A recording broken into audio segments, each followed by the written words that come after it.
Well, Max, we'll see how he does tonight as we look at the tail of the tape for Williams and Lara. Obviously, the height advantage always in favor of the 29-year-old Williams, and the reach advantage as well, measured from the armpit to the end of the fist. On our unofficial scales, Williams rehydrated to 170 pounds, Lara 160 pounds. Max, let's take a look at the divisional picture at 154 pounds. Well, there you see the most well-known guy, Miguel Cotto, still has something left. Still winning fights. He has a fight scheduled against Antonio Margarito. We all know what happened in their first fight. Margarito won was later found with loaded hand wraps. A lot of people suspect he may have had them for the Cotto fight. Alvarez, a big ticket seller in the division right now. Cintron lost tonight on points to the guy who drew with Lara Molina in Lara's last fight.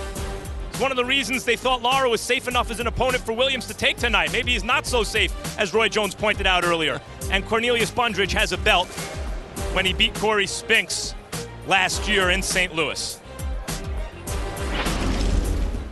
And there is Erislandy Lara, who would like to get into high-profile fights, and this is the highest-profile fight of his career. He wants to keep it going. 8 first-round knockouts. He said, look, I didn't perform well in my last fight against Molina, but let's just leave it in the past. Can you really just leave it in the past, Roy? Well, you have to leave it in the past. If you don't leave it in the past and bring it with you, and this is the good thing about this fight, both of these fighters have to leave something in the past. So tonight we'll find out who is the best at forgetting the last play, in this case, forgetting the last fight. Now, Lara worked 8 weeks with his trainer, Ronnie Shields, but Shields is not here because he was in California in the corner of Kermit Cintron. That fight had already been signed before this one. Miguel Diaz, veteran corner man, is in. He's been consulted all throughout the training of what's going on, so they feel comfortable that that will not be an issue here this evening.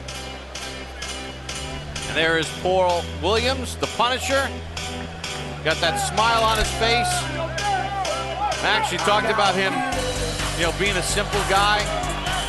He got involved in real estate, generates a lot of income, started buying homes in his hometown of Augusta a couple of years ago, then got into apartment complexes, owns oceanfront property in Hilton Head. And he says, look, I got more than enough money. I want to be able to enjoy it and not get tempted to stick around until I'm 35 fighting for money and then not be able to enjoy the money in retirement. You know what I've loved about Paul Williams throughout his career so far, though? Still fights like he's broke.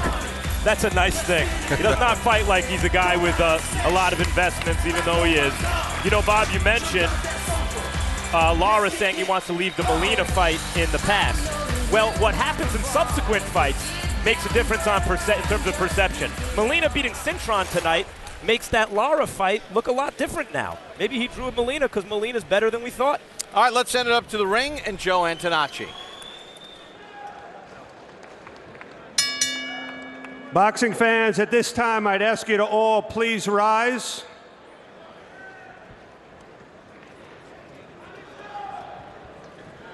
As we honor 3 greats from the world of boxing who passed away recently by offering a moment of silence as well as a memorial 10 count. As a legendary Philadelphia boxing trainer, Bowie Fischer not only prepared his fighters for battle, he also prepared his own 8 children to succeed in their lives as well. Not only a great boxing trainer, but a dedicated family man of deep kindness, caring, and faith, Bowie Fischer will be sorely missed by all whose lives he touched. As a fighter, junior welterweight world champion Billy Costello put his name in the record books, while also putting Kingston, New York on the boxing map. He put on his first pair of boxing gloves at the advanced age of 19 and showed the world what a man who believes in himself, even when others don't, is capable of. After leaving the ring, he continued to be a caring father, became a respected boxing judge, and remained a true champion to all he knew him. And only days ago, boxing lost one of its great characters and great writers, George Kimball. After 25 years as a sports columnist for the Boston Herald, George retired in 2005, only to become one of boxing's greatest contemporary writers. George Kimball, husband, father, friend, author, and raconteur, helped us understand boxing from the inside out, and his honesty and integrity will be missed. We now pause for a moment of silence and remember three greats from the world of boxing: Bowie Fischer, Billy Costello, and George Kimball, with a memorial 10 count in their honor.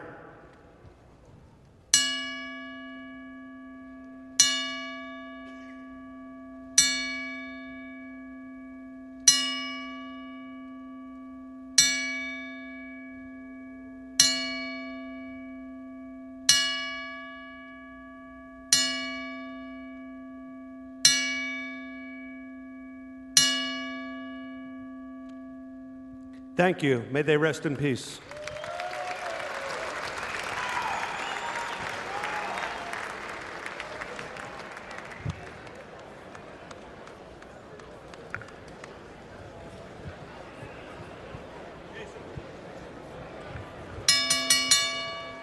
Boxing fans, we continue now as Goose and Tudor Promotions, in association with Golden Boy Promotions, Caesars Atlantic City, and Corona and Azad Watches, present 12 rounds of boxing in the junior middleweight division.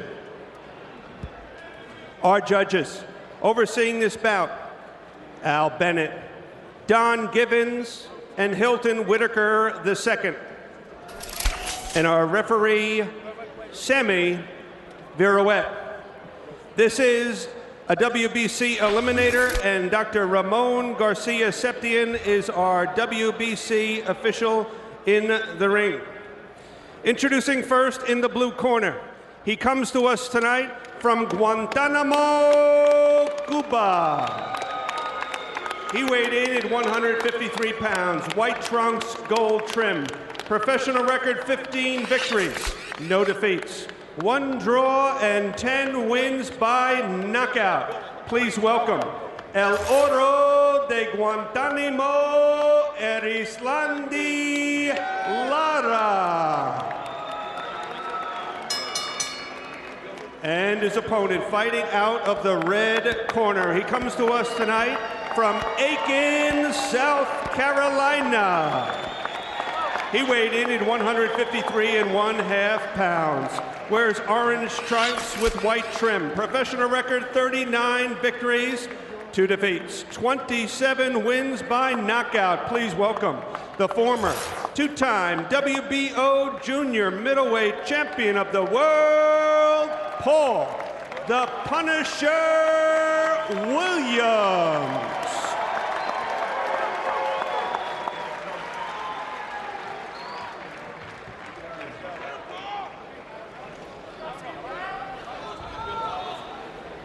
Chief seconds only.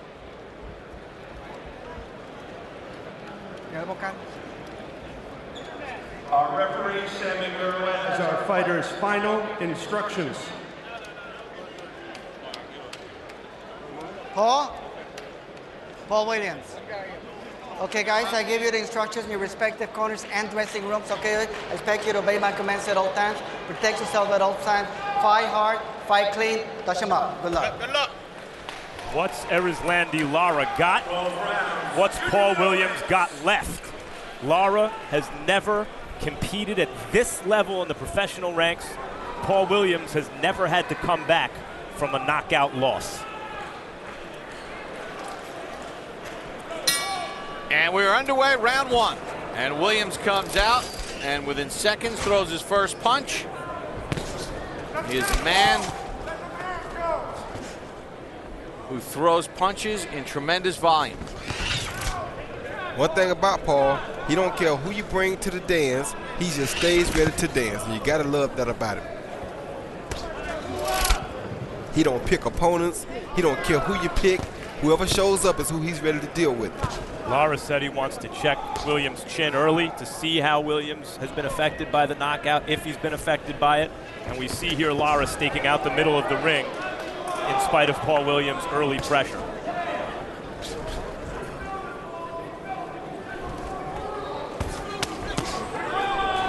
Good left hand to the body from Lara. And he touches the chin of Williams. And then he hooks with the right hand to the chin of Williams.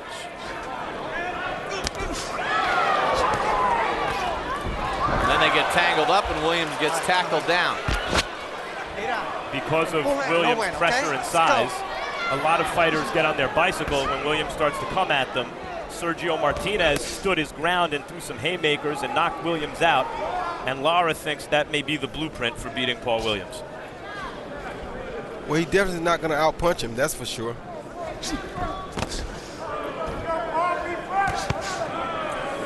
Lara, a two-time defector from Cuba, defected once, was arrested and sent back, was one of their top amateur fighters, but had a sense he wasn't going to be put on the 2008 Olympic team because of the previous attempt at defection. So 7 months before the 08 Olympics, he defected again via a motorboat from Cuba to Cancun, Mexico.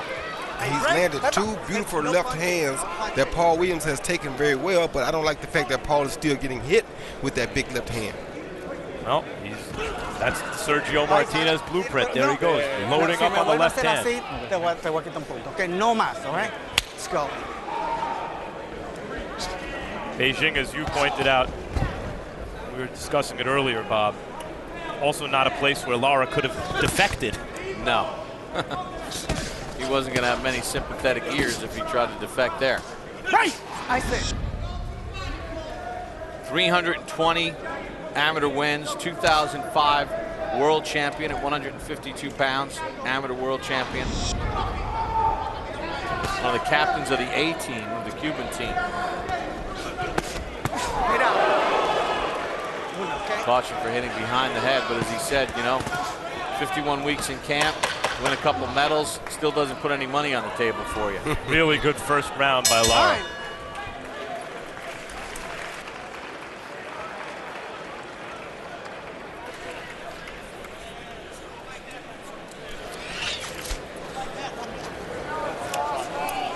Let me tell you what's going on.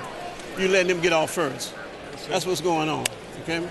And by you letting him get off first, he's able to make contact.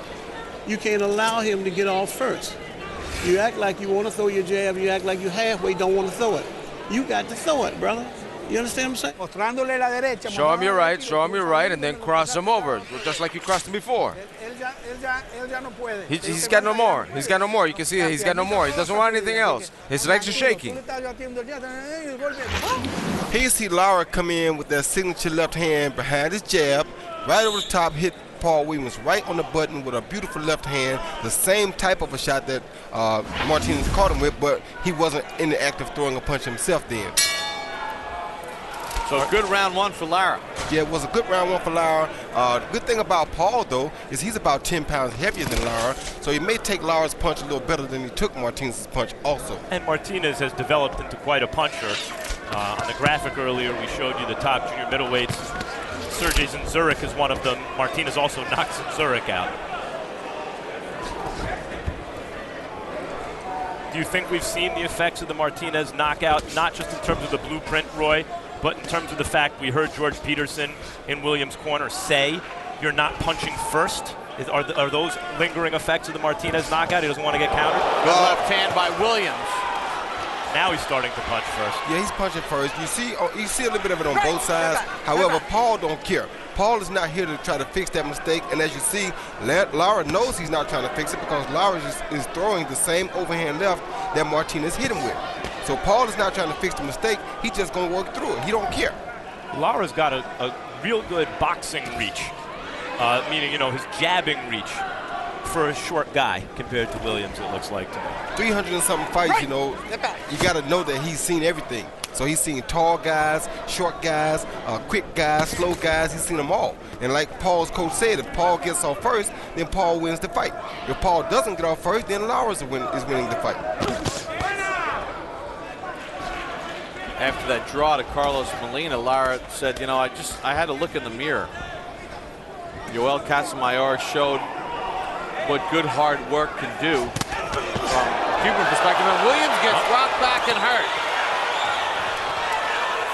Lara's really Combination from planting. Lara. Really planting his feet with these punches. Break. Step back. Stay back. And as you see, Paul coming even harder now than he was before he got caught with the shot.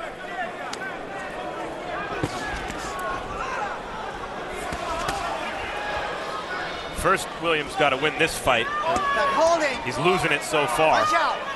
And then he's got to make people believe along the way that he can reverse the outcome of the second Martinez fight.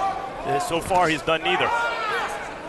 Well, he hasn't changed anything, just like him in his corner said. They haven't changed anything. And if you don't change anything, then the same thing is going to work on you again. Punch out. Coming into this fight, though, Lara, known as a guy who throws 1 and 2 punches at a time, Williams 8 and 10. You figure that gives Paul a big advantage, but that hasn't happened so far. Well, if it does give him a big advantage, it'll happen late in the fight anyway, because you expect that Lara won't be so busy, and the more the fight goes, if Paul can get through these early rounds, the more busier he will become. Williams was short with that left. He's lucky that Lara missed the counter. End of round 2.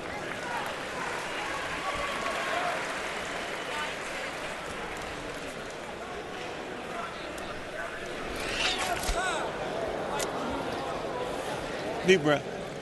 Give me mouthpiece. Paul, let me tell you what you're not doing. You're not putting no snaps, and you're not sending no feints. You got to do it. You got to hold off on the holding. Okay? You got to do that. You got to put snaps in those punches. You follow me? You got to send feints. Now he's trying to land one shot on you because you know why? Because you're not moving your head. You got to move.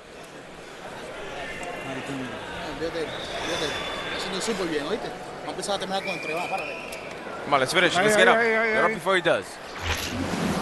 Right here you see Lara land a beautiful hook, straight left in followed by a big jab, but the jab really caught Paul off balance and not really set to fight at that time. Had it been a right hook, it probably would have did much more damage. So Williams embarks upon round number 3. Lara has done a very effective job through the first 2 rounds.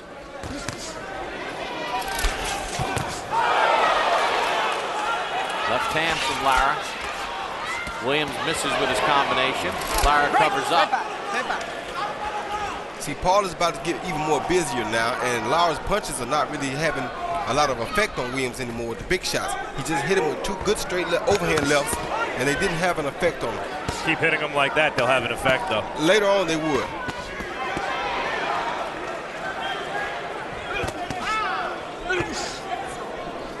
Punch out. Come on. Step back. Step back. Suéltalo. And there's such a big size difference here. The 10 pounds are so apparent in their body styles. Doesn't even look like the same weight class. Exactly. Paul being 6'2" and 10 pounds heavier, it just looks like this guy's in a whole separate weight division.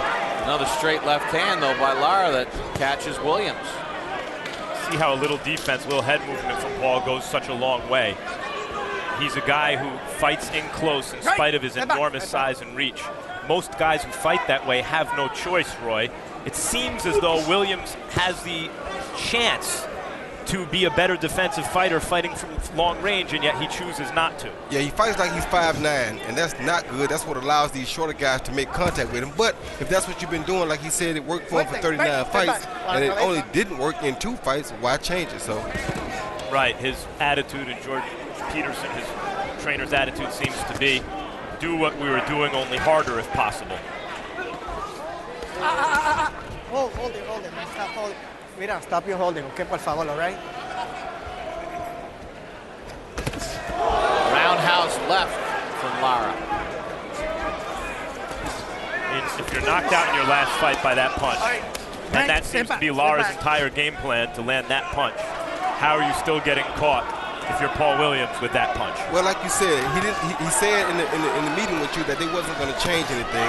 Not really smart call, I don't think, but he's not changing nothing. He's throwing just as many punches as he used to throw.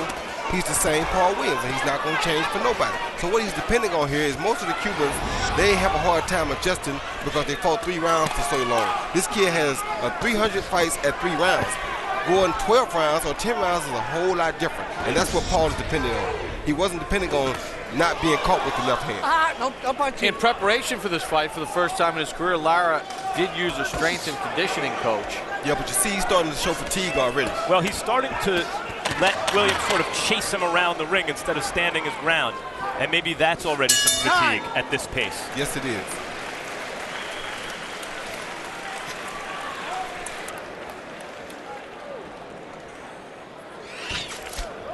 August 27th marks the return of the Emmy Award-winning 24/7. This time around, our cameras will take you inside the lives of superstar Floyd Mayweather and vicious Victor Ortiz as they prepare for their upcoming welterweight showdown.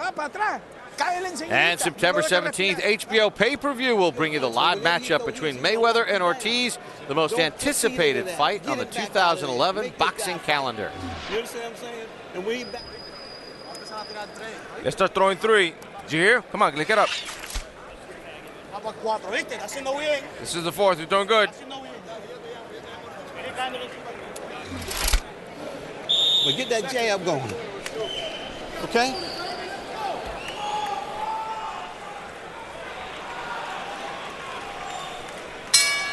And as we begin round number 4, let's check in with our unofficial ringside scorer, Harold Letterman. Okay, Bob, I got a 3-0, 30-27, Erislandy Lara. You know, Bob, I got to tell you, he's got so much snap in that left hand. And Paul Williams can't see that left hand coming over the top for nothing.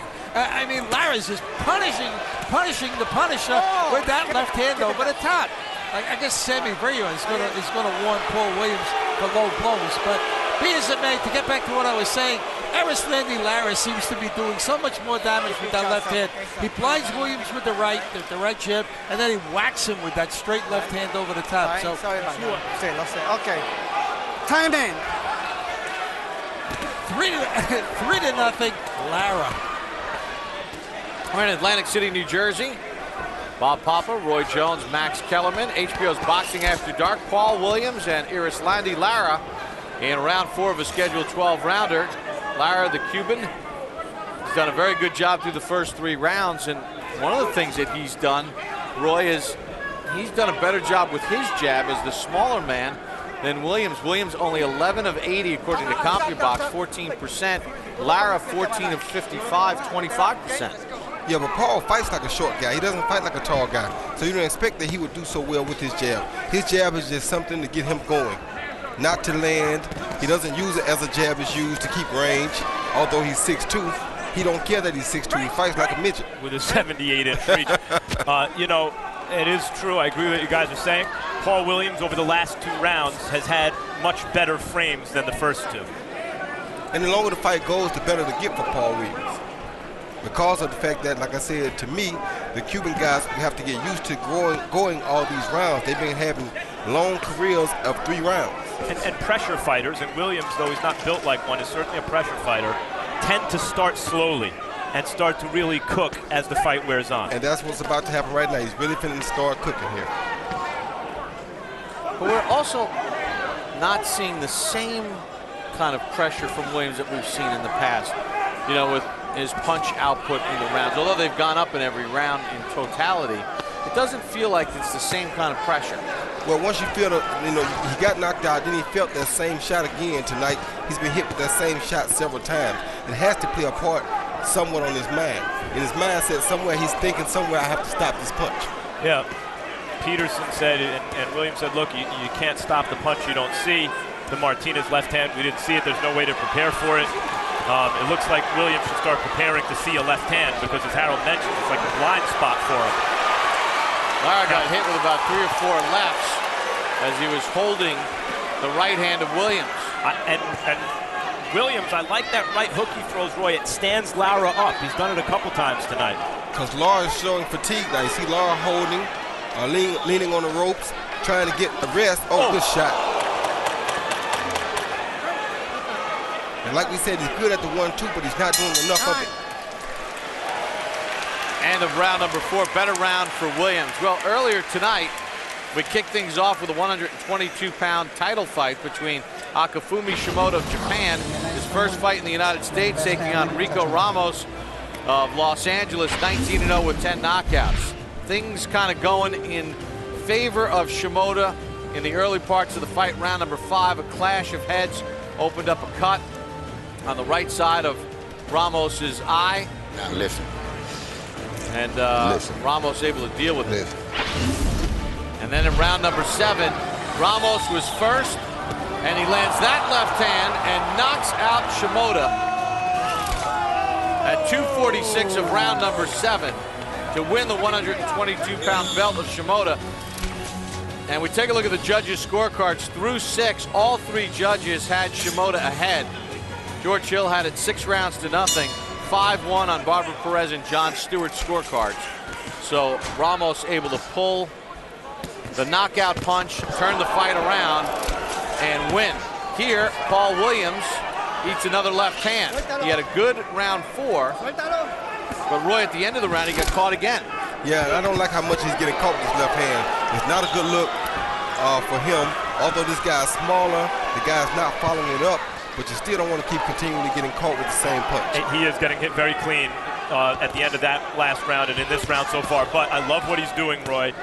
When he has one hand held, he is whacking with the free hand, Paul, and it's not just to stay busy. He's throwing like he means it. Yeah, he is a worker. We know that. We know that he will outwork any fighter in boxing right now today because he's going to average about 100 a round on a good day. Come on, William, let him go. So Roy, Break.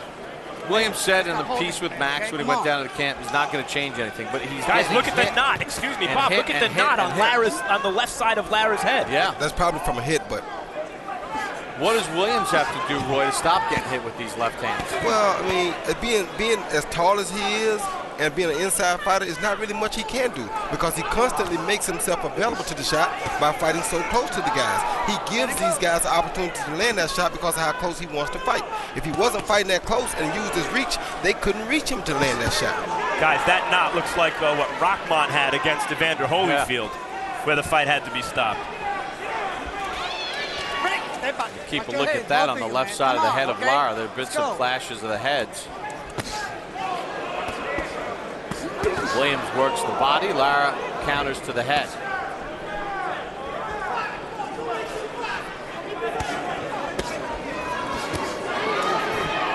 Williams blocked most of that hook. Lara misses with that left hand. Now Williams' left eye is bleeding right into the eye from a cut. And Lara has a big baseball-sized lump on the left side of his head.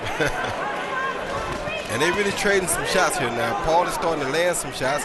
He's still catching a lot of them, but he's landing some too at least.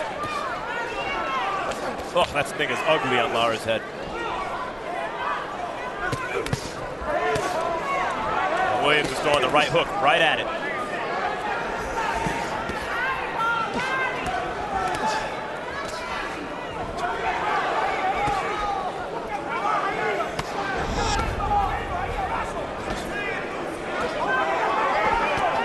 Williams the one moving his hands in that clinch. We said Lara was known for the 1-2-1-2, and he throws one big shot, then he doesn't throw anything else. So this is definitely very customary of him. Lara not using his jab as much as he did earlier either. End of round 5.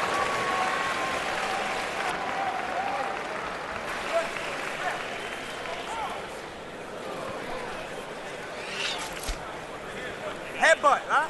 Headbutt. It's a headbutt, right? Yep, headbutt. That's pretty big. Win it. No, that's hurt.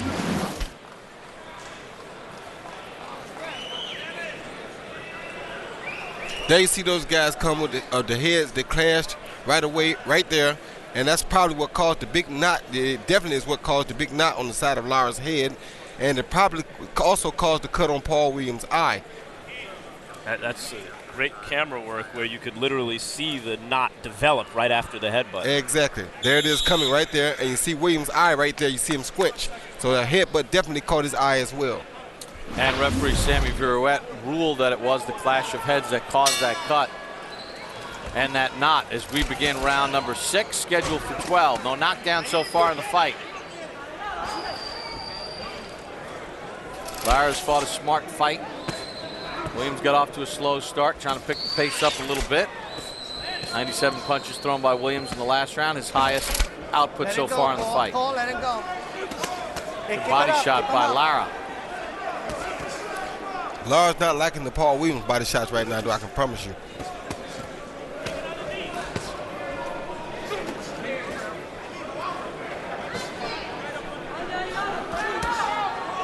Paul better off on the inside, Roy, where he doesn't get that big looping overhand left that Lara's throwing, and he gets to do his thing. Yeah, he's better off inside, but the problem is on his way inside. That's when the left hand usually gets landed, when he's on his way inside. Once he gets there, it's not a problem to him. It's amazing a guy 6'2", that loves 78-inch reach, and Roy Jones saying he's better off on the inside. That's just who he is. I mean, I'm sorry to say, but that's just who he is. Another fighter that fought like that was Michael Grant. Michael Grant was a tall, well-built heavyweight with great arms, great height. Roy, if Michael Grant could fight like Paul Williams, he'd be heavyweight champion right now. No, I don't know, though, because of his style of fighting. He fights like he's a short man. So I can't really promise you that he would be.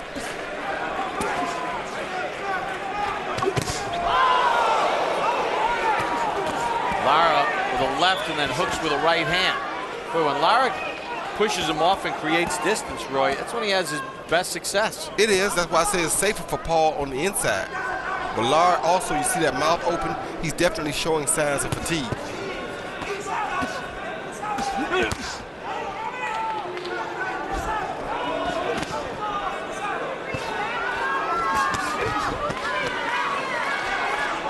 Lara's doing a pretty good job using his leverage as the shorter fighter to push Williams back at times. Williams might have hurt him with a hook there. He said, good shot.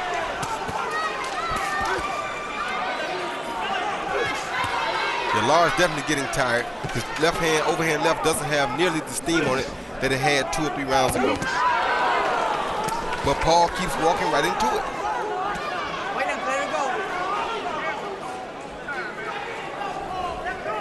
Win, lose, or draw tonight. You think Paul Williams is making anyone think that he could reverse the outcome of the Martinez fight tonight? No, getting hit with those many left hands actually tells us that he hasn't done the right things in preparation to make up for that loss. No, because Martinez is just appreciably more powerful. Much more powerful, much more bigger guy than this is. And Lara's landed some clean lefts.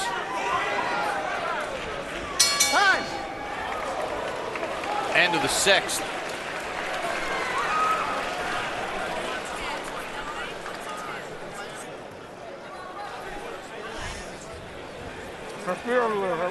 Breathe deeply.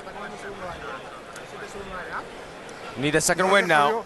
That's it. He's gone. His level is gone.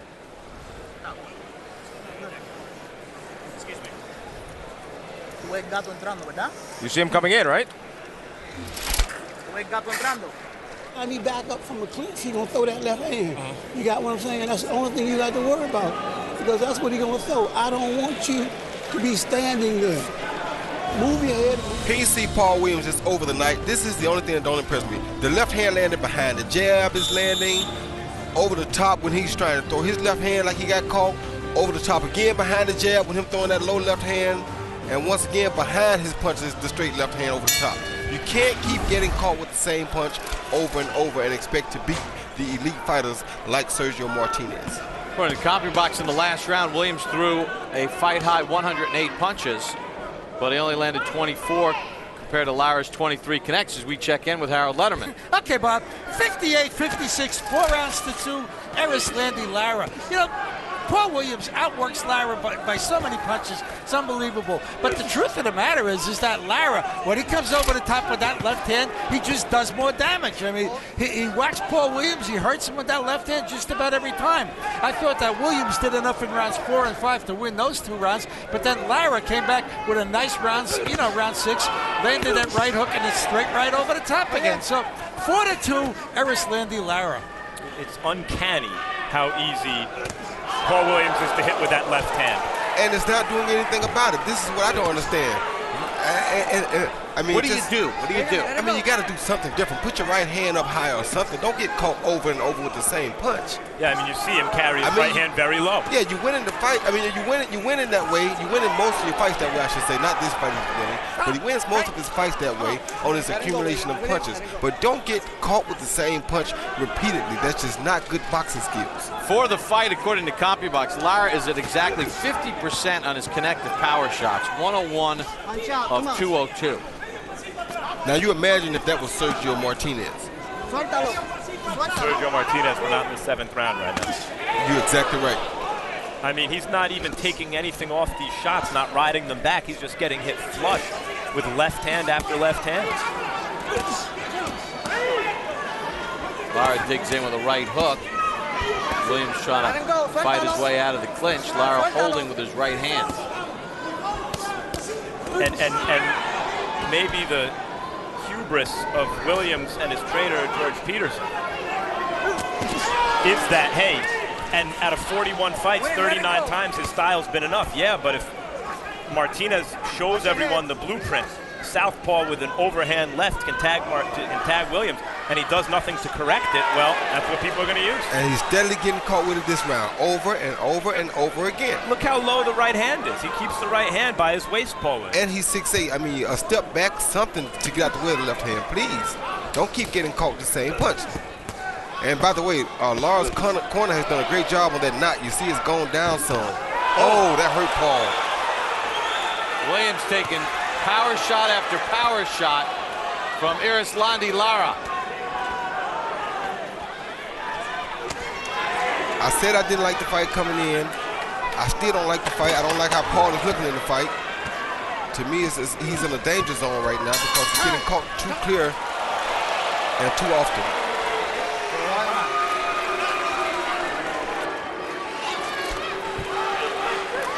July 19th, tune into the next installment of Real Sports for an up-close look at the original extreme sport, a 600-year-old race unlike any other in the world, the running of the bulls in Pamplona, Spain.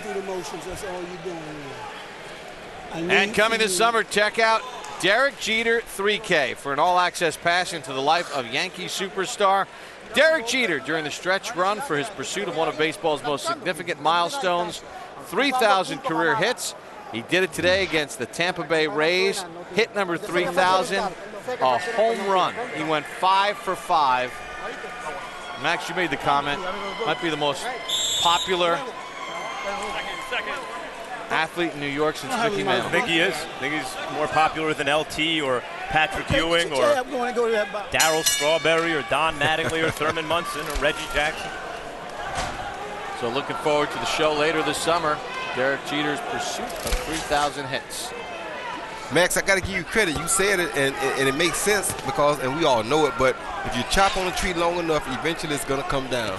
He's been getting caught with his left hand so much that in the last round, we finally seen his knees buckle from that overhand left. I'll tell you how much Paul Williams is getting caught. Not only is he losing the fight, but I start to feel that this is a physically dangerous fight for Paul Williams. That's what I just... You know, the Martinez fight, he got knocked out in the second round. It was a back-and-forth fight, 2 rounds. That's not a dangerous knockout in the second round. But here we are in the 8th round, and he's getting caught all night long with big shots. This starts to get dangerous. It's very dangerous, and this is the type of stuff that really takes a bad effect on your career late or once you do decide to retire. So I'm glad that he's retiring shortly if he's not going to go and make the adjustments to stop that left hand. Kind of reminds me of the old Bill Parcells line when he was talking about older players, too. When you start talking and thinking about retiring, it means you've already retired. He does look, well, let me ask you, Roy, does Paul Williams look like a shot fighter to you? He doesn't look like a shot fighter because that was always Paul Williams. This was always his style. He's not shot. Oh, my goodness. But you can't continually get caught with shots like that. And he is fighting a Cuban amateur sensation who, the only reason he got this fight and is such a big underdog is he's coming off a draw in a fight against an opponent, Molina, that people didn't think very highly of. Then Molina tonight has a monster upset by a wide margin over Kermit Cintron. Suddenly it's like, you know what, Molina might be pretty good. Lara's pretty damn good. Molina is pretty good, by the way, I must add. I know Molina, and he's a very good fighter, and he's not a guy that you can take lightly. So when they said that's who he had a draw with, that didn't surprise me. However, to me, Paul Williams, people say that nobody wants to fight Paul anyway, and you could kind of expect that because of his height for this weight division. However, I still thought that this was a bad call. Yeah, well, Lara also, from a crop of pretty talented amateur middleweights turned pro a couple years ago, looked like the most complete among them. Had some very good early career wins, and many think his career stagnated when he scored a bunch of first-round knockouts over overmatched opposition. They thought maybe he regressed a little.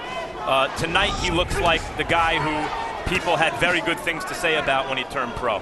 I'm not going to say that much, but I will say that tonight he has the right opponent in front of him, and he has the proper game plan for that opponent.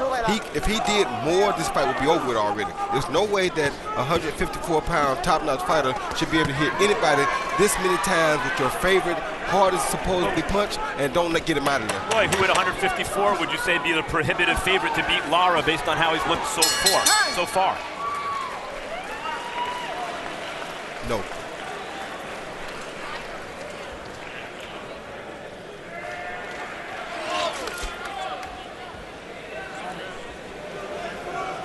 Deep breath. Deep breath. You all right? Yes, sir. Okay.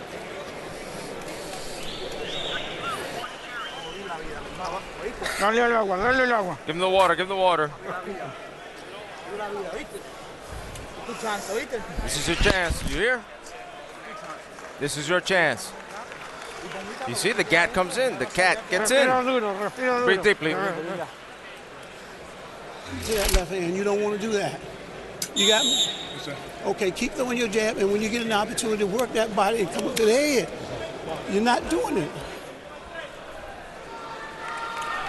Well, work the jab and move the head. Williams not doing any of that as we embark upon round number 9, scheduled for 12. Lara has been able to land 50% of his power shots in the fight. That left hand has been like radar to Paul Williams. And Lara has actually out-jabbed him. Although Williams has thrown 60 more jabs, Lara has landed 10 more, 33 of 118. All right, let's send it over to Max Kellerman, who's in the corner of Paul Williams with trainer George Peterson. George, what do you see so far? Well, what is happening is Paul is letting him get off first. What Paul should do is keep him in a situation where he get off first because the guy doesn't want to fight. If you notice, whenever you throw that left hand, and that's what he's trying to do, throw that left hand, which is good, but then he want to grab Paul, and then he want to hold him. Sergio Martinez knocked Paul out in his last fight with an overhand left. Lara seems to be, we notice it, continually catching him with the overhand left. How do you advise Paul get away from that left hand? Well, the correct thing to do is to step away from that left hand, but then you got to take that punch away from him. That punch you got to take away. What is he doing? George, if Paul Williams loses this fight, we have him down on the card so far. Will you advise him to retire after this fight? Well, it depends. The fight isn't over yet. I want to see the conclusion of the fight before I go make an assessment like that. Thank you very much, George. Well, you got to take away that left hand from Lara, but I'll ask the question again because George didn't necessarily give the answer either. How? At 6'2", and coming straight down the pipe like that is no way. The only way to do that is to be a tall outside fighter who uses your height, uses your range, make him have to reach extra far to get to you with the left hand, then you take it away. Being this tall and coming right down the pipe, you're going to run into it all night long. And this is what's happening. He's this tall, but he's coming straight down the pipe, bringing himself to the left hand. The kid can't miss him. The other thing is, at welterweight, Carlos Quintana beat Paul Williams. Paul Williams knocked him out in 1 round. But now he's fighting at junior middle, and even though Williams is very tall, he's not a very thick guy, Roy. He's, light in the backside, shall we say. And everyone assumes, well, he's so big he should move up to the higher weight divisions because the little guys at welterweight aren't going to fight him anyway. But we see the difference between a Carlos Quintana beating him with a certain style and a Martinez beating him with a style, and Lara now imitating that at the heavier weights. Oh, gosh. They can hurt him. Yeah, and then the one thing I would disagree with George Peterson, I don't think Lara is running. I think Lara is fighting an extremely intelligent fight, and he's making the fight happen the way it works best for him. That's exactly right. If this is a guy who doesn't want to fight, I don't want to see Lara when he does want to fight. Let's go.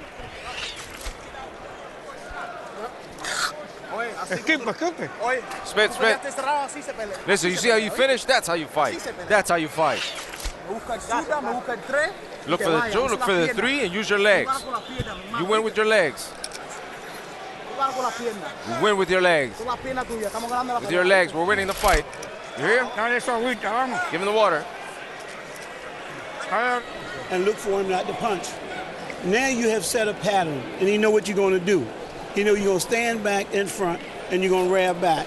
So what does he do? He step forward with his left hand, and he catches you every time. So, you know. This is the 10th, but we need a fight, brother. Use your legs.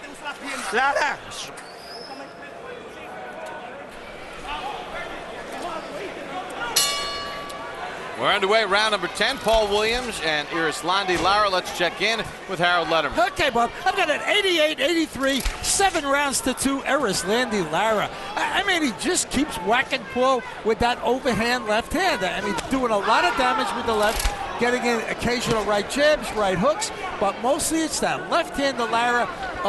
You know, Paul is a busy guy. He's the aggressor, but he just doesn't do more damage in a round. I mean, he's bleeding from the mouth, and it just looks busted up. On the other hand, Lara looks like he doesn't have a mark on him. He just keeps walking forward, getting off with that real good left hand over the top, doing a lot more damage. 7-2, Erislandy Lara. Lara's landing all of the punches that seem to make time stop for a second, that really register in your mind, that make you think, wow, Williams is really taking a beating. Almost all of those kinds of punches are landed by Lara. Right. Well, I actually have it, 8-1 on my card. Yeah, it just seems like all the as you said, Max, the meaningful punches go to Lara. Well, Harold, you say Lara doesn't have a mark. He got a pretty good-sized golf ball on the left side of his temple, so he does have a mark. So that was from a clash of heads? Although, yeah, it was from a clash of heads, but Williams been doing some work on it with the right hand since the clash of heads to make it a little worse. This is where Williams has had his best success, is when he's fighting inside. When the fight's at distance, I know it's counterintuitive, where the guy that's 6'2" against the guy that's 5'9½", but when it's on the outside, it's clearly Lara.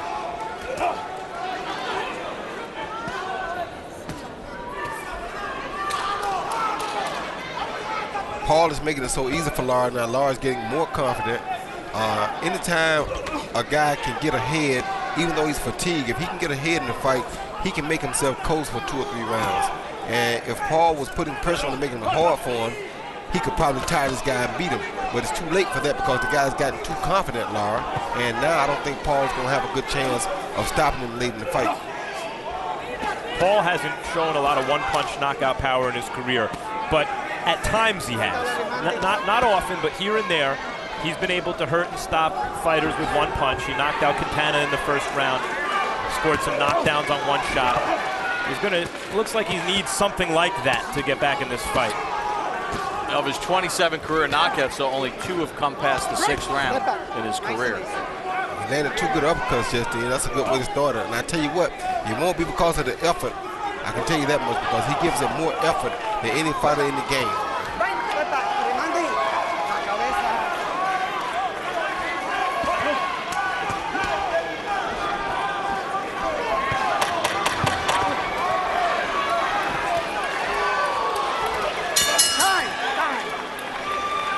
Roll to the end of the 10th round. Hard night for Paul Williams. The Punisher has gotten punished.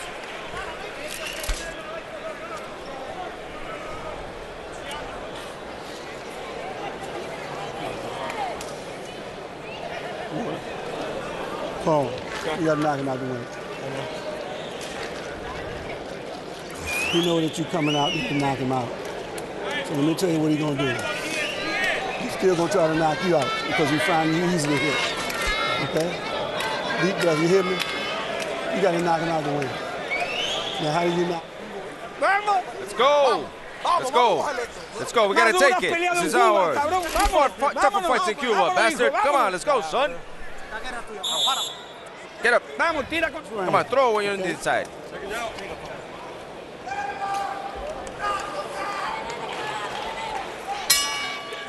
Well, you heard George Peterson. They feel they need a knockout to win this fight. Lara, keeping it on the outside, has had tremendous success. Saw the CompuBox numbers, landing 50% of his power shots in this fight. Peterson gave Williams a straight dope in the corner. You're going to have to knock him out. Williams said, I know. Peterson said he's still going to try and come out and knock you out because he's finding you easy to hit. Hey, he just hurt Paul real bad. Right there. This fight is taking some real years off of Paul Williams' life. This fight, I think there's a good probability that this is the last we see of Paul Williams in a boxing ring. I hope it is because he's taking a real killer here tonight. I wish his corner would stop him before he gets knocked out because it's not safe for him. He's not about to win, and this kid is really teeing off on him now. Yeah. Those shots take a lot out of a guy's life, and people don't understand that don't really box, but this is the type of punishment that causes bad problems once a guy's done with this game. Paul Williams, not yet 30. He'll turn 30 later this month. Saved all his money. He's made some very good money in his career. Wants to be able to enjoy his money, he said. Doesn't want to stay in the game to take a beating. A guy that never takes a step back, and you saw him take a step back just a little while ago. And like I said, it's not because of the effort, because of his game. He is as game as they come. But sometimes people like him become a worse nightmare to his own self because he won't stop. Right. And we got to give credit to Ronnie Shields, the trainer for Lara, who's not here. He was with Kermit Cintron as Williams takes another big shot. And then the rest of the Lara team with Miguel Diaz stepping in because he has fought a very smart fight here. Roy, you getting nervous ringside watching this? Yeah, I'm very nervous because I feel bad for Paul Williams because he's not going to stop. He has that gameness about him that just won't allow him to give up or to give in to nothing. And you see him, he's really a beat, battered fighter right here. Never can I remember being in a situation like that. You don't want to see a fighter take this. Do you think he's in imminent danger given the number of shots he's taken in this fight? Look at him. Every shot he's off balance. I mean, this is not good at all. The kind of fight that you hear bad things about afterwards. Exactly. This is not good for Paul Williams at all. His face is a bloody mess. He's invested his money wisely. He owns a lot of real estate holdings. He's got positive cash flow. Wants to fish and enjoy his two kids. Said it was only a couple more fights. It might be the last fight. Maybe he knew more than we know.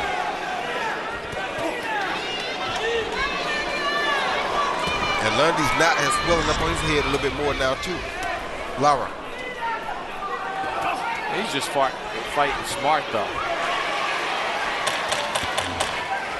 Because when it's at distance, Roy, it's all Lara. This is the only time that Williams does anything is when it's close, inside.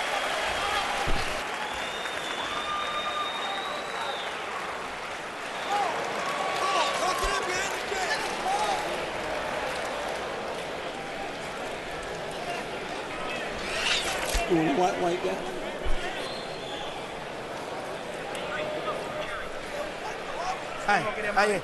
See, he wants nothing else. Your legs, your legs. You gotta move your legs. You're doing great. It's real easy. He's got no legs no more. Oh, forget about this, the win, second win. Forget about that. Come on. How you doing, Paul? Okay? Good. One more round, all right? All right. All right. Last round, everybody's okay. Okay. Deep breath. Okay. Put your hands together. This is the 12th and final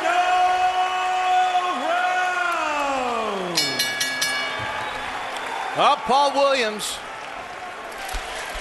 was knocked out in the second round in his last fight back in November by Sergio Martinez. Vowed that things would be different, but Erislandy Lara has hit Williams repeatedly with power shots and left hands and is clearly, in a lot of ways, dominated this fight.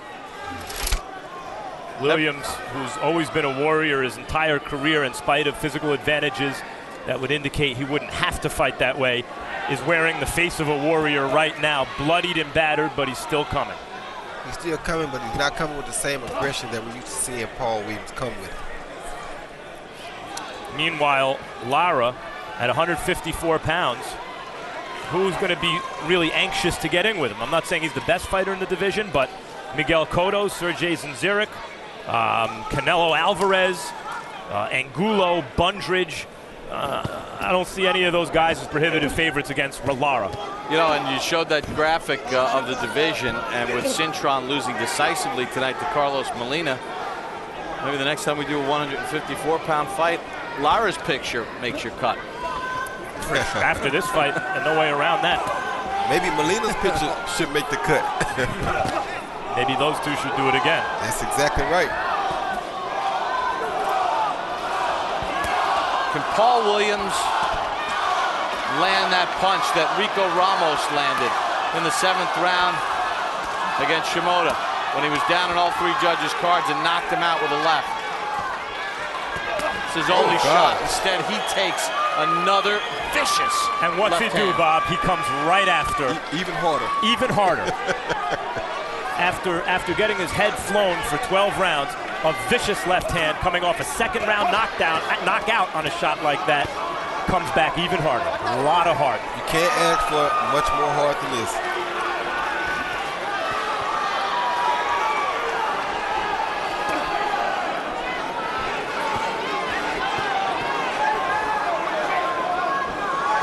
Well, he's been a warrior. He's a great kid. Is this the final 40 seconds in the career of Paul Williams? Maybe.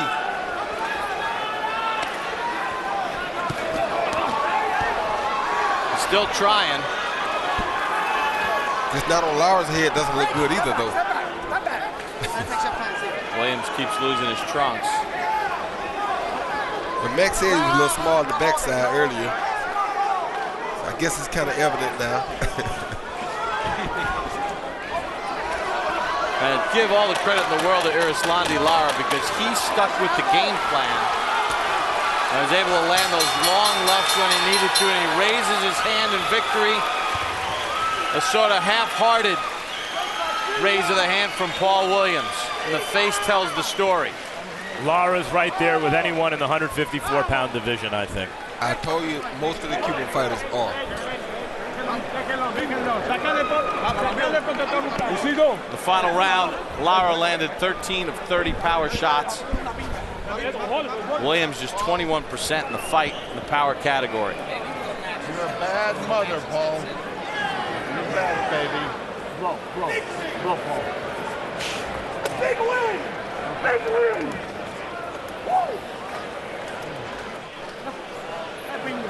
Roy, just tremendous sort of discipline by Lara to stick with what was working.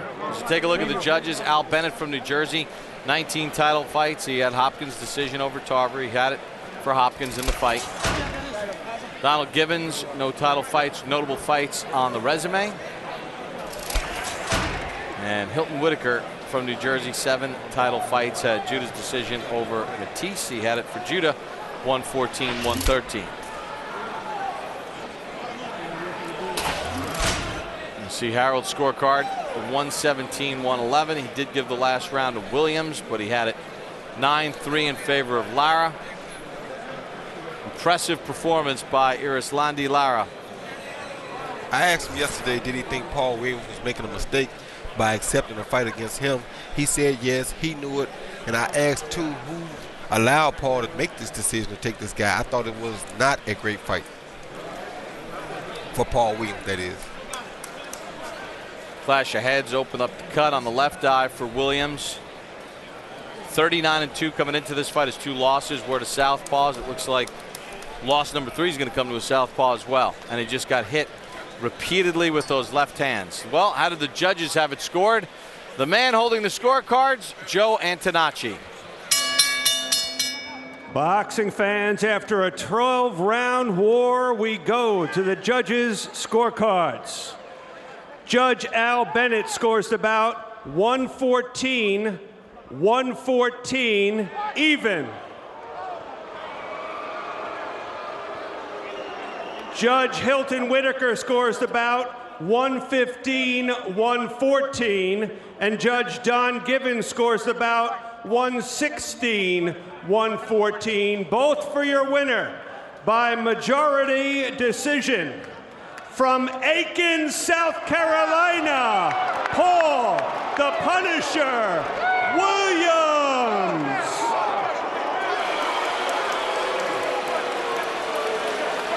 Well, the boos tell the story here in Atlantic City. You know, they have all kinds of gaming tables. I didn't realize that they also had the shell game that you see on the street. Because, Roy, I don't know how in the world Paul Williams won a decision here. Paul Williams didn't win a decision here, and this is what's wrong with boxing now. You know, this is one of our problems. We don't do athletes justice. I mean, if he won, he won. If he lost, he lost. Goodness sakes. I mean, how can you do this to a guy? This feels like Soul career all over again. Let's take a look at the punch stats and total punches. And Williams busy. Lara landed 24 more punches at 42%. And the power numbers, I mean, Lara landed at 49%. Pummeled Williams with left hands. And we take a look at the punch. Is landed to the body, 41 by Williams. To the head, Lara landed 183. I mean, it's just, it's a joke. I mean, for real. For real. Anybody watching that fight at home, I defy them to say that they thought Paul Williams thought he lost. Paul Williams' trainer said it from the 9th round on. You're going to have to knock this guy out. You're losing this fight. You saw at the end of the fight, Paul Williams raised his hand half-heartedly. He didn't think he won. Got the decision. He's with Max. Congratulations, Paul, on yet another courageous performance. It was a courageous performance, but we heard in the corner your trainer, George Peterson, say you need a knockout to win heading into the 12th. You said, I know, indicating you both thought that you'd already lost the fight on the cards. How do you explain that decision? That's motivation, you know what I'm saying? He said that to motivate me. You know what I'm saying? I know every time we get in there, you know what I'm saying, if I ain't performing like I normally perform at the top of my level, he'll say that, you know what I'm saying, this so I can pick it up. And as you can see when I came out, I started picking it up, keeping the pressure and stuff. Do you believe you won that fight? Of course I believe I won the fight. I know it was a close fight. I know Lara hit me with some nice shots and all that, but, you know, the judges, hey, you got to talk it up with the judges. You and I talked at your training camp about how many fights you'd have left. You guys mentioned 2, maybe 3 fights. If you could get a Martinez rematch, or rubber match rather, that would be it for you. How many more fights do you have left? I got me and Mr. Peterson inside on, but we definitely want Martinez, you know what I'm saying, before I go on out. You know, I think the fans want to see it. I know y'all want to see it, so why not? Do you believe that tonight's performance is enough to convince the boxing public that you could reverse the outcome of a Martinez fight in a rubber match? Of course, because they know I'm going to fight it to the end. You know what I'm saying? Lara hit me with some nice, good shots and stuff. And they saw us right back in there. You know what I'm saying? But with me, it's what you see, what you get. You know what I'm saying? I'm not going to duck for nobody. I'm not going to go down for nobody unless they put me down. But I'm going to be fighting to the whole 3 minutes the whole time. No one would ever question your championship heart and courage and work ethic, Paul, but he seemed to continually catch you with the same kind of shot that Martinez caught you, an overhand left. You didn't seem to have an answer. Why was he able to hit you with that shot so easily? Because, you know what I'm saying, I was being lazy in there, you know. I think if I would have picked it up even more, you know what I'm saying, being more fresher, you know what I'm saying, but I was just being lazy, but, you know, no excuses, you know what I'm saying. He was landing that punch, you know what I'm saying, so I take my hat off to him. He keep landing it. So we're going to see Paul Williams again. No changes, just more of the same, but even harder. You said it better than I can say it. Congratulations, Paul, on a courageous performance. Now, let me bring in the guy who we at ringside thought won the fight by a wide margin, Erislandy Lara. Erislandy, tell us about the fight first. Bueno, la pelea fue una pelea bastante buena, ya que no sé lo que pasó, los jueces le dieron la pelea a él. Yo tuve 8 semanas de entrenamiento bien, me preparé bien y yo me creí que gané la pelea, como lo hice. It was a good fight. I don't know what the judges saw, but we did 8 weeks training camp, and we thought we won the fight. I don't know what the judges saw. Was the Martinez fight a blueprint for your fight against Paul? If so, how? Sí, la pelea de Martínez me sirvió mucho, porque así creé muchas cosas, pero bueno, ¿qué vas a hacer? Los jueces lo vieron, Dios sabe por qué hace las cosas. Yo lo único que quiero es decirle al pueblo de Atlantic City, a Miami, que yo quiero la revancha, que esto fue tremenda mierda y estoy muy más disgustado con esto. The Martinez fight was a blueprint. It showed me a lot of things that I could do, but you know, the judges saw what they saw. I can't explain it, but for the people of Miami, for the people of the U.S., I want a rematch and I want to prove it. It seems that the Martinez fight showed you to throw the left hand. Is that what happened? How were you able to hit him so easily with the left hand? Bueno, eso fue lo que yo hice. Yo me practiqué mucho con mi entrenador, Ronnie Chi, que ahora no se encuentra conmigo porque tuvo otra pelea importante por allá. Pero bueno, me preparé bien, eso fue lo que yo hice, conecté los mejores golpes. Ya él que trabajó un poco, pero bueno, no me hizo ningún daño y yo todo el tiempo lo estuve dañando. That's what we did with Ronnie Shields. We we practiced the left. We were trying to be first, and he wasn't here tonight because of another fight. But that's where we practiced in the gym and trying to be first. Your plan is you'd like a rematch with Paul Williams?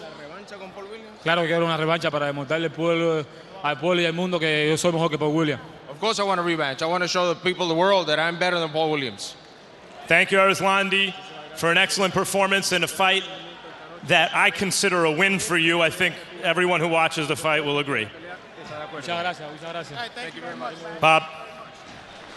All right, thank you very much, Max. Yeah, it's weird because it looked like he did a tremendous job. Harold Letterman, we all had it pretty much in Lara's favor. Your final thoughts on the scoring? You know, Bob, when it boils down to it, I've said this many times, when you have a high-profile fight like this, you have to use the best judges you've got, and they didn't do that here in New Jersey tonight. They've got judges here who are household names, who we all know, and yet they brought in 3 judges with very little experience. One judge, his claim to fame was that he had Lucas Matisse losing to Zab Judah, and I thought that was a horrible decision. So, you know, as long as they keep using new judges in big high-profile fights, we're going to get a lot of bad decisions. They should have had their experienced people in there tonight. That's all there was to it. Lara clearly won that fight with that left hand over the top. You know, and you can see the body language too, Roy. You know, the fighters walked by us heading back to the dressing room, and as Paul Williams walked by us, he didn't look like a guy that won the fight. Lara looks like the guy that won the fight. I think everybody that watched it thinks he won the fight. Paul Williams, I mean, he's going to keep fighting. He's coming off a win. You know he's not going to want a rematch against this guy. What happens to Paul Williams from here on in? I don't know. It's kind of hard for me to say, man. I mean, you feel kind of bitter because I know that feeling. You know, you give it all you got. He gave it all he got for 12 rounds, and they still give the fight to Paul Williams. Paul Williams doesn't even like that, and Paul Williams knows that he didn't win that decision. For Paul Williams, I hate to say it, but I think we've probably seen the best of Paul Williams. I don't see, unless he goes and gets another trainer or somebody to make him change and stop getting caught with that left like he got caught tonight repeatedly, we're going to see the end of it. If that was Sergio Martinez tonight, we'd be at the hospital now with Paul Williams. You cannot let a bona fide dream middleweight hit you consistently with a shot like that. No question about it. If Lara had a little more pop in those left hands, this fight would have not even gone to the judges' scorecards. Max, your final thoughts on what we saw here this evening? I thought Lara had some pop in that left hand. I think Paul Williams has a good chin. That stinks. I mean, listen, I've seen fights where people on one side of the ring all think one guy won, and on the other side of the ring think the other guy won. Here at Press Row, everyone thinks Lara won. Anywhere from 10 rounds to 2 to 8 rounds to 4. Seen fights on TV, Stevie Johnston versus Cesar Bazan, that I thought Stevie Johnston won in the rematch by a very wide margin. People ringside were telling me, no, it was close. Stevie won maybe 7-5. Unless this is one of those cases, and I don't think it was, this decision was indescribably bad. And Williams was also the beneficiary of an indescribably bad scorecard in his first fight with Sergio Martinez. Fight could have gone either way. Williams got the decision. Many, if not most, agree with the decision. But one judge, in a very close fight, gave Martinez something like 1 round, where I thought Martinez may have won 6 or 7 in that first fight. 1 round. This is an incompetent decision, in my opinion. I think the boxing world should properly recognize this as a win for Erislandy Lara and a loss for Paul Williams. I think Lara now should go forward and fight one of the other top fighters in the junior middleweight division if he can't secure a rematch. I think he proved tonight that he is in their class. And Paul Williams' future at this moment, I think, is in serious jeopardy. Yeah, and it's a dangerous future, because if he wants Sergio Martinez again, and Martinez hits him with left hands like Lara hit him Bob, we're with. sitting ringside thinking the fight should be stopped because Williams is going to get hurt. He won the decision. Crazy. Crazy. Well, one other note from tonight.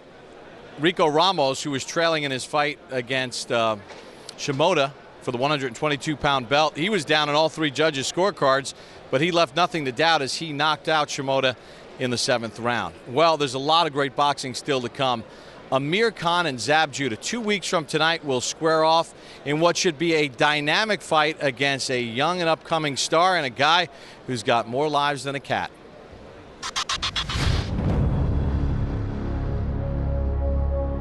The word world champion means a lot to me because when I was 8, when I started boxing, I always wanted to be a world champion. To be known as a world champion, coming from a place called Bolton in England, I think it's a big achievement. Somebody labeled me back in the days the comeback kid. So far, that name's kind of stuck with me, the comeback kid. And for some reason, I haven't become 5-time champion of the world for nothing. So, you know, never let no man count you out. Only God is the only one that can say when it's over. At this level, I don't really want to lose. If I want to become one of the best fighters in the world, pound for pound, I have to get through the likes of Zab Judah and other fighters who they put in front of me. Yeah, I feel like I have more to lose than him, you know what I'm saying? I feel like there is no tomorrow for me. And the way I prepare myself is that to keep that thought pattern in my mind. 1, 2, 3, 4, 5, 6, 7, 8, 9, 10. 1, 2, 3, 4, 5, 6, 7, 8, 9, 10. I really think Amir will overwhelm him with his speed and power, and I think he's going to be pound for pound the greatest fighter in the world sometime soon. But this is a good fight, no doubt about it. You know, Zab will exchange, he will fight. He's got a good corner, he's got an experienced corner behind him. Hey, one thing about it, the best man gonna win this fight. And who I think is gonna be the best man, of course, my man, my fighter. Of course Zab gonna win, he has to. This is huge for him. He knows it. So this fight right here gonna put him right back on center stage and can nobody else duck it. Yeah, I think the youth is going to beat the experienced guy, and we're here to take Zab out. I mean, there's no joke. I mean, he's a great fighter, but I think his time's up, really. At the end of the day, you know, 10 years from now, 15 years from now, Amir Khan can look back when he's fighting one of the young guys and he can say, you know, hey, I learned my lesson back in 2011 fighting Zab Judah. We are ready, okay? Capital R. There's nothing you can do to us.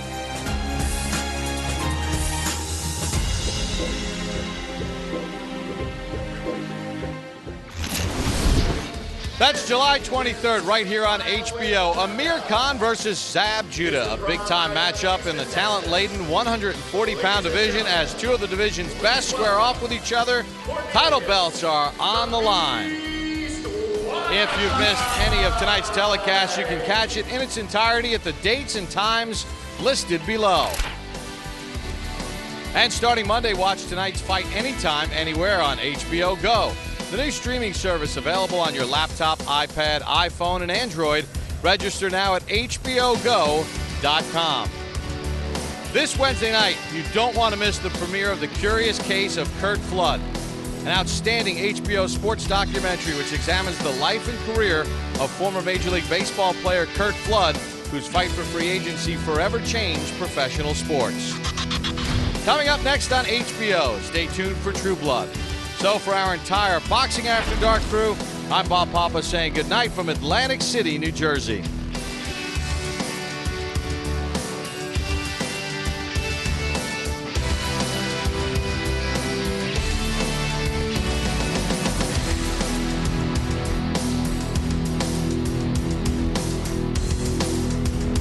This has been a presentation of HBO Sports.